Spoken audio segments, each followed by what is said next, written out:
I'm going to demonstrate how to make a souffle. We're going to make a sweet ricotta souffle with a bechamel base. Bechamel is one of your 5 mother sauces. It's milk with a white roux. You could make a savory souffle with this. You can make a sweet souffle. You can substitute some cocoa and make a chocolate souffle. So very versatile recipe. First thing I want to show you is how to prepare the dishes. The dishes are extremely important. Souffles rise, and anywhere that there's no butter, the souffle will stick and won't rise. So you want to take your ramekin and a little paper towel and butter, and you make sure you get the bottom, sides, corners, and very important you get the lip as well. Move on to make to your others.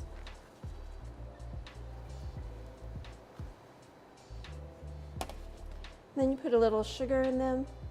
The sugar adds a nice little crust to the outside of the souffle. If you're making a savory one, you could use Parmesan cheese or any grated cheese. And very important, it'll show you if you missed any place with the butter.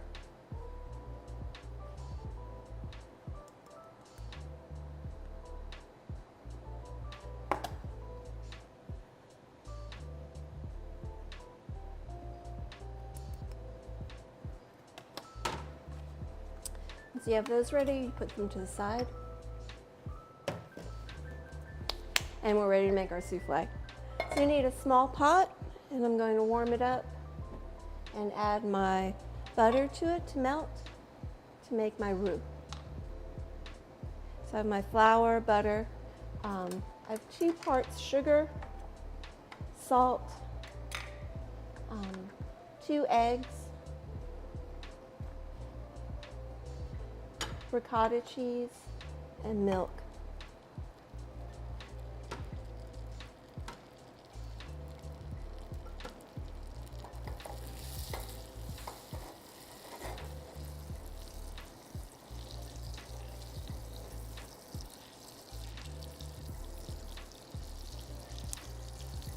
So I'm going to turn down the heat when I add my flour.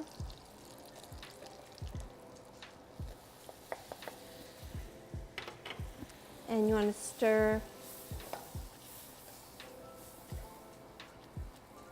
mixing the flour and butter together to form a smooth paste.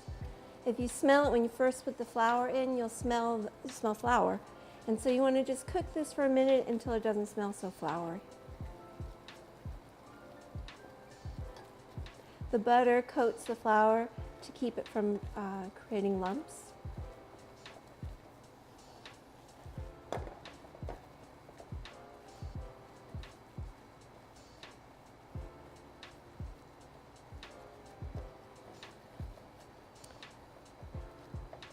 And I'm going to turn the heat off for a minute and start to add my milk.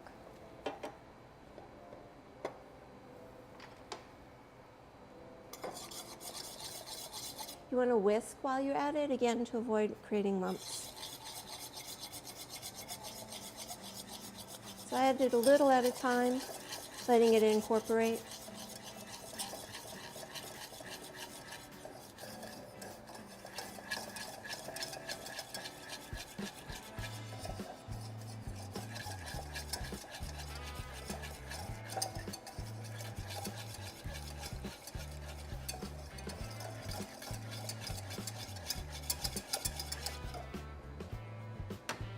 Then I switch back to my heat-resistant spatula, or you could use a wooden spoon.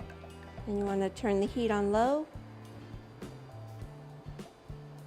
and just cook until it starts to thicken. I'm going to add lemon zest.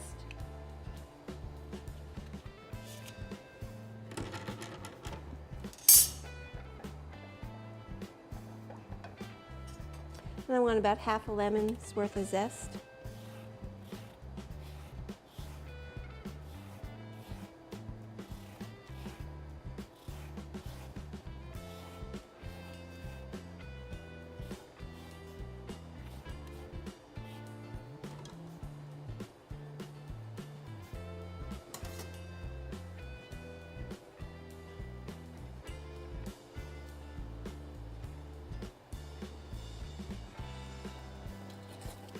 And you can see it's already thickening up really nicely.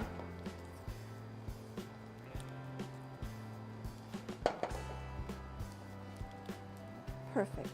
So I'm going to add part of my sugar and stir. And I'm going to turn the heat off and add my ricotta cheese.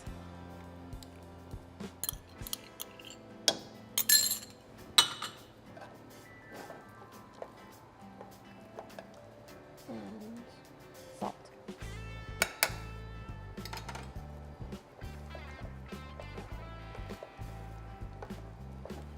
And just stir until it's smooth.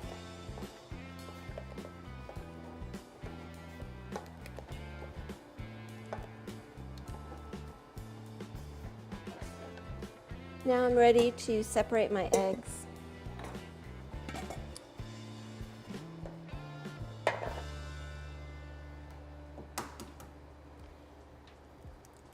I like to use a bigger bowl for my egg whites, so when I whip them, they get more air and it's easier to whip them.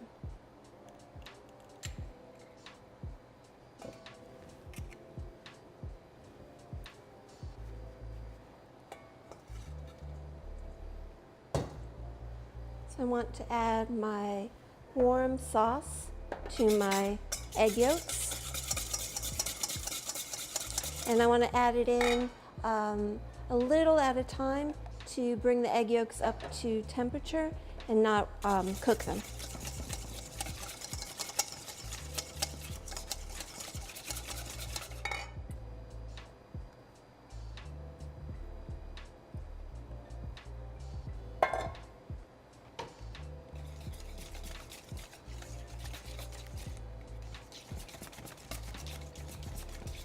Move that to the side, and I'm ready to start whipping my egg whites. So souffles, the thing that makes a souffle rise are the whipped egg whites. So very important you get all your air in there. They should hold a nice peak before you add the sugar.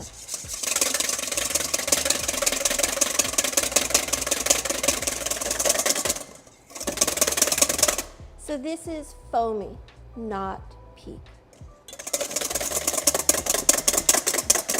Now you can see it's starting to leave a trail, so it's getting closer.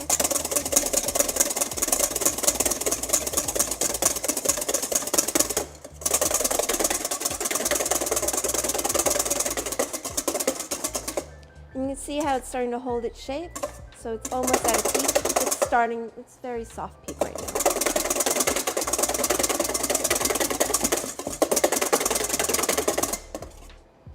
And now it holds its shape, right? It stays in the whip beaters. It holds its shape in the bowl beautifully.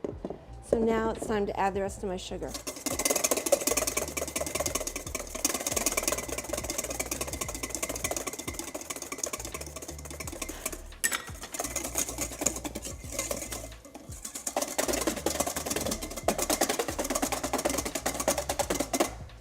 And that's it. You get glossy peaks ready to fold into your souffle mixture.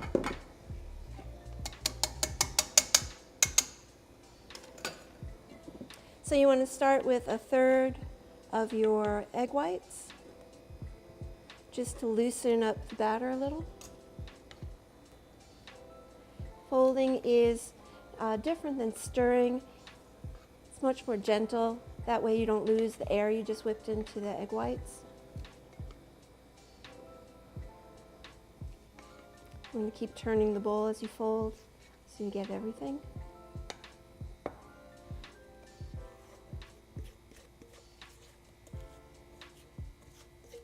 And you can do it 1/3 at a time, or you can add the rest of it once the first part is in.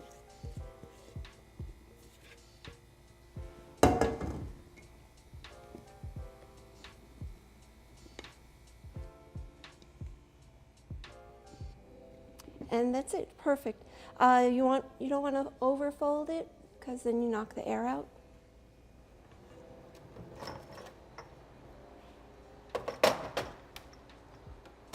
And I'm ready to fill my souffle cups. I want to fill them to the top so that the souffle rises up above the cup.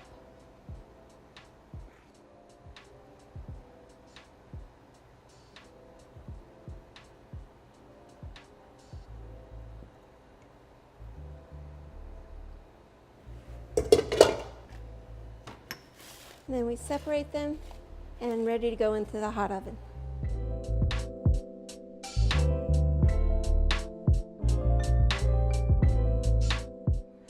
While the souffle is in the oven, you want to make your fresh whipped cream to put on top of it. So souffles come out of the oven and you have about 4 minutes to get them from the oven to the table. And that is the trickiest part in a busy restaurant. So once they come out, you want to be ready and not be trying to make whipped cream or last minute sauces or anything like that to go with it. Whipped cream, creme anglaise, rum sauce, well, no, probably not zabayon, but there are a whole lot of different sauces you could use on top of one. Whipped cream, fresh whipped cream is an amazing thing, and it is so easy to make. So you need heavy whipping cream or heavy cream. Same thing, just a regional difference in the name. You want it to be cold, and then I always use powdered sugar. You could use granulated sugar, but if it doesn't melt when you whip it, it leaves it a little grainy. But the upside to granulated sugar is that it will make lighter whipped cream. I like the powdered sugar because it has a little starch in it, which helps stabilize the whipped cream. And then you whisk.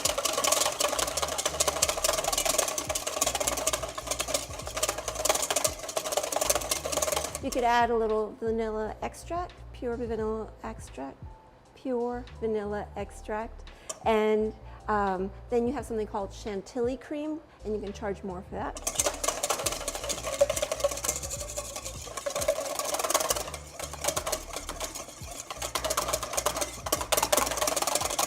So just like with egg whites, you can pretty quickly, if you have a nice sized bowl, create soft peak whipped cream. If you wanted to hold its shape a little better, you whip a little more.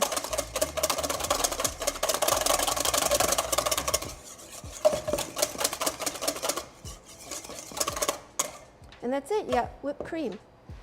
It's a good idea to refrigerate it until you're ready to use it. If you over whip your whipped cream, the fat in the whipped cream will separate and form butter, and then the liquid that comes out will be buttermilk. So you can make your own butter, but in our case we want whipped cream. Glorious, light, melt in your mouth, fresh whipped cream. All right, it's been around 25 minutes and the soufflés look perfect.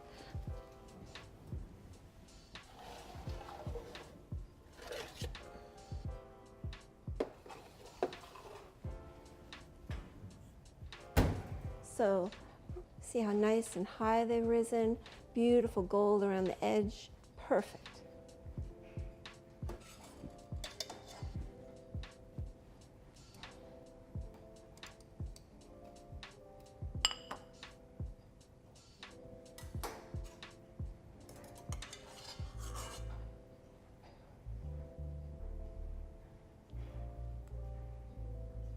Bon appetit.